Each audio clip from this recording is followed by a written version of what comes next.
혹시 요즘 무언가를 더 가지고 싶다는 마음이 드시나요?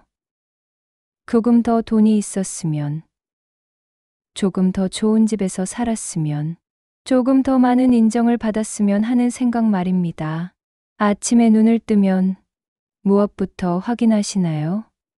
통장 잔고일까요? 아니면 SNS의 좋아요 개수일까요? 이런 생각들은 너무나 자연스러운 인간의 마음입니다. 우리 모두가 한 번쯤은 느껴본 감정이죠. 하지만 문제는 이 마음이 멈추지 않는다는 데 있습니다. 하나를 얻으면 또 다른 것이 눈에 들어오고, 그것을 얻으면 또 다시 새로운 욕망이 고개를 듭니다. 부처님께서는 이렇게 말씀하셨습니다. 탐욕은 불과 같아 채우려 할수록 더 타오른다고 말입니다. 그렇습니다. 우리는 만족을 찾기 위해 끊임없이 손을 뻗지만 그 손이 닿는 순간 또 다른 욕망이 피어납니다. 돈을 벌면 명예를 원하고, 명예를 얻으면 더 큰 성공을 바라고, 성공을 이루면 더 높은 지위를 꿈꾸게 됩니다. 그러다 보면 삶은 끝없는 갈망의 사슬 속에 묶이게 됩니다. 마치 끝을 알 수 없는 미로 속을 헤매는 것처럼 말입니다. 오늘날 우리는 과거 어느 시대보다도 풍요로운 세상에 살고 있습니다. 100년 전만 해도 왕족들만 누릴 수 있었던 것들을 이제는 평범한 사람들도 누리고 있습니다. 냉장고에는 음식이 가득하고, 옷장에는 계절마다 입을 옷들이 걸려 있으며, 손안의 작은 기계로 전 세계와 연결될 수 있습니다. 하지만 이상하게도 사람들의 얼굴에는 평온이 없습니다. 더 많은 것을 가지기 위해, 더 많은 사람들에게 보여주기 위해 하루에도 수십 번씩 소셜미디어를 들여다보며 비교하고 불안해하고 자신을 잃어갑니다. 젊은 직장인은 더 좋은 차를 사기 위해 대출을 받고, 중년의 부모는 자녀를 더 좋은 학교에 보내기 위해 밤낮으로 일합니다.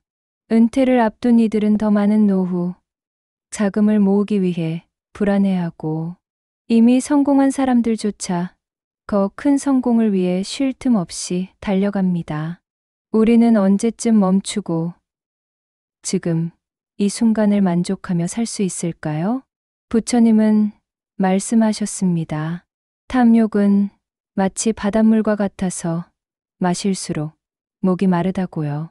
이 말의 뜻은 명료합니다. 더 가지려는 마음은 결코 끝이 없다는 것입니다. 탐욕은 처음에는 우리에게 달콤한 유혹으로 다가옵니다. 이것만 얻으면 행복해질 것 같고, 저것만 이루면 만족할 수 있을 것 같습니다. 하지만 결국에는 마음을 잠식시키는 독이 되어 우리를 괴롭게 만듭니다.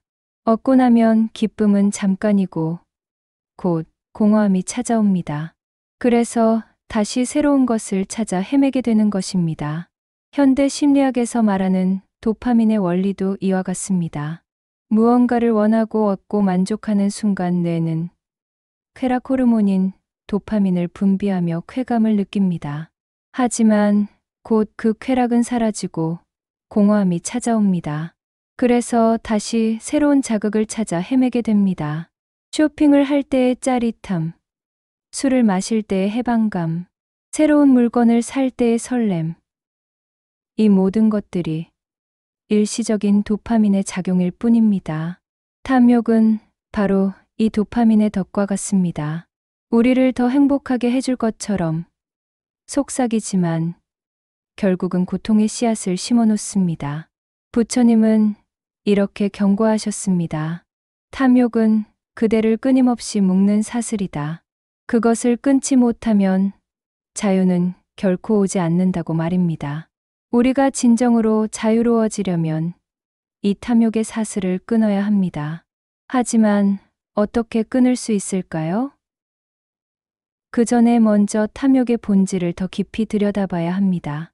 탐욕은 단지 돈이나 물질에만 있는 것이 아닙니다.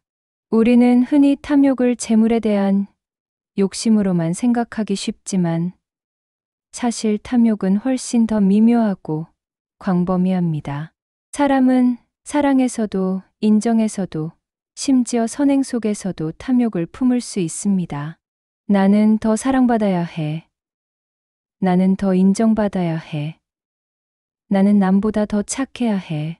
나는 남보다 더 깨달은 사람이 되어야 해.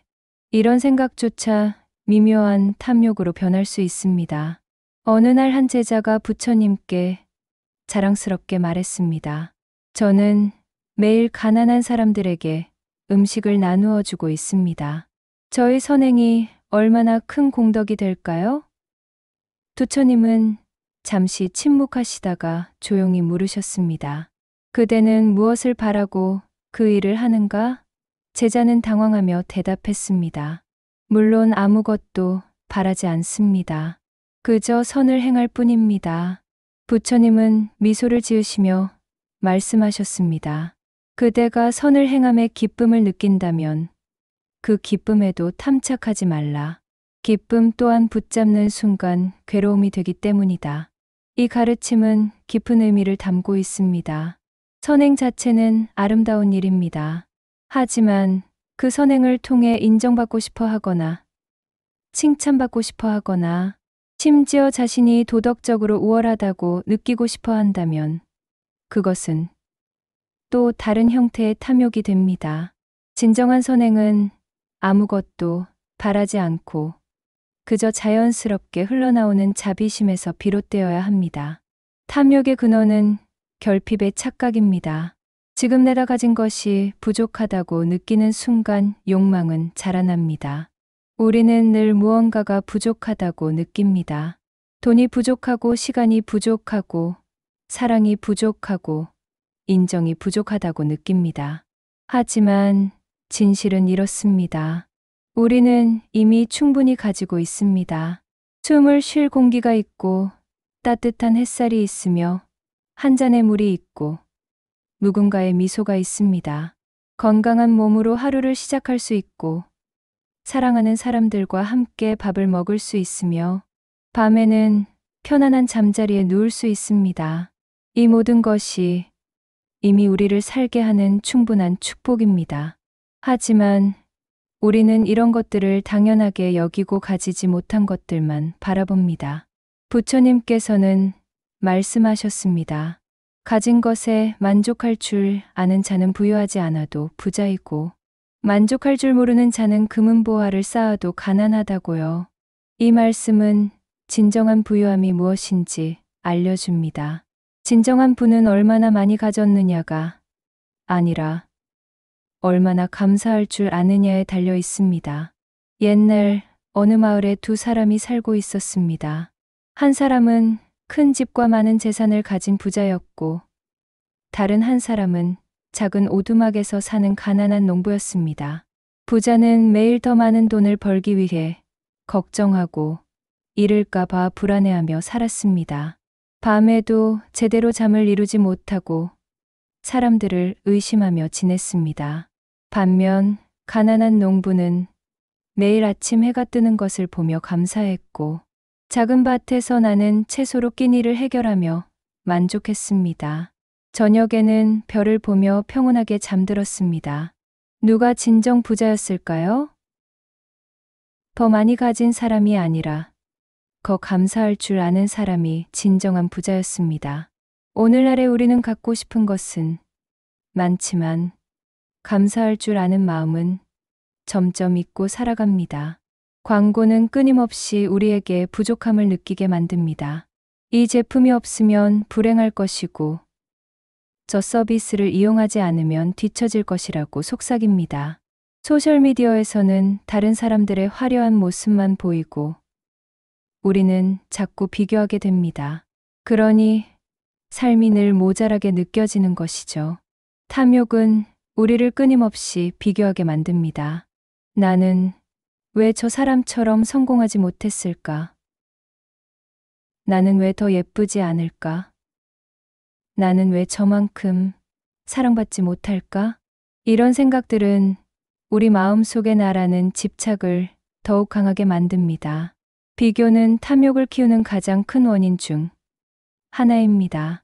다른 사람의 삶과 나의 삶을 비교하는 순간 우리는 불행해집니다. 하지만 부처님은 이렇게 말씀하셨습니다. 남과 나를 비교하는 자는 평화를 잃는다.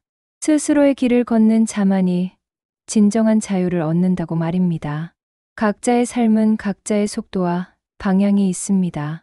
꽃이 피는 시기가 모두 다르듯이 사람의 성공과 행복도 때가 다릅니다. 남과 비교하지 말고 어제의 나와 오늘의 내가 조금이라도 나아졌는지를 보는 것이 지혜로운 태도입니다. 탐욕은 결국 두려움과 불안을 낳습니다.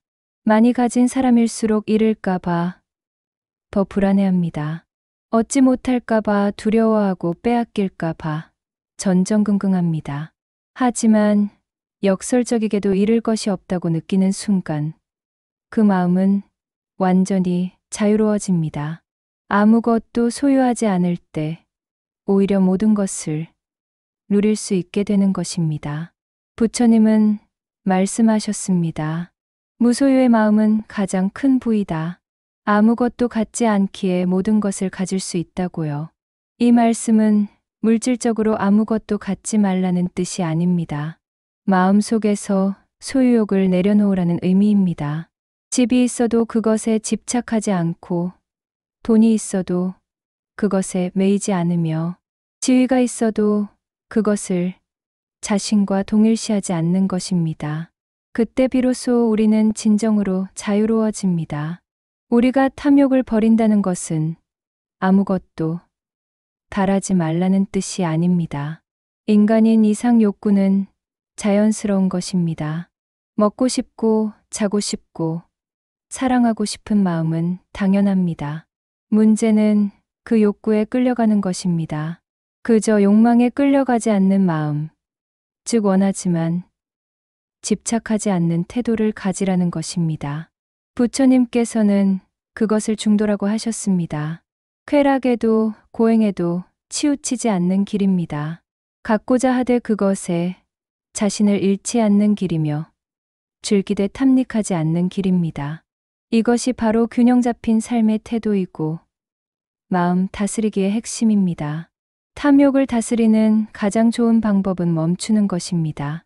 무언가를 더 갖고 싶을 때 잠시 멈춰 보세요. 깊은 숨을 들이마시고 천천히 내쉬며 마음을 고요하게 만듭니다. 그리고 마음속에 조용히 묻습니다.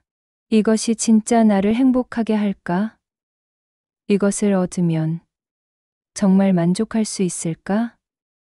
아니면 또 다른 욕망이 생겨날까? 그 짧은 멈춤 속에서 욕망의 본 모습이 보입니다.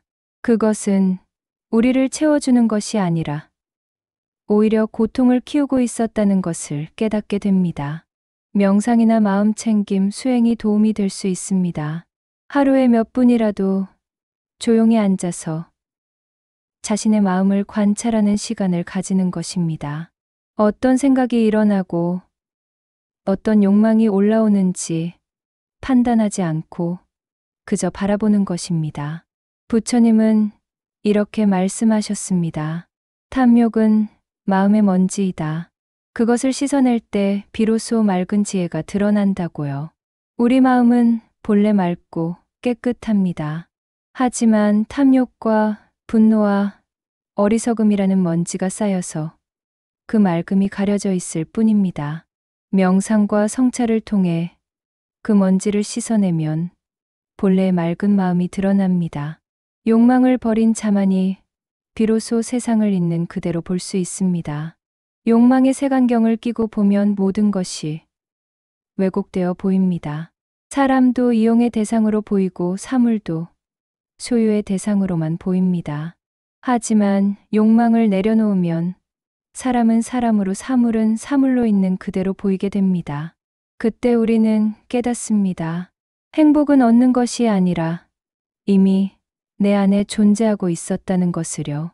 탐욕을 버리면 마음이 가벼워집니다. 남의 눈치를 보던 마음이 사라지고 잃을까 두려워하던 마음이 사라집니다.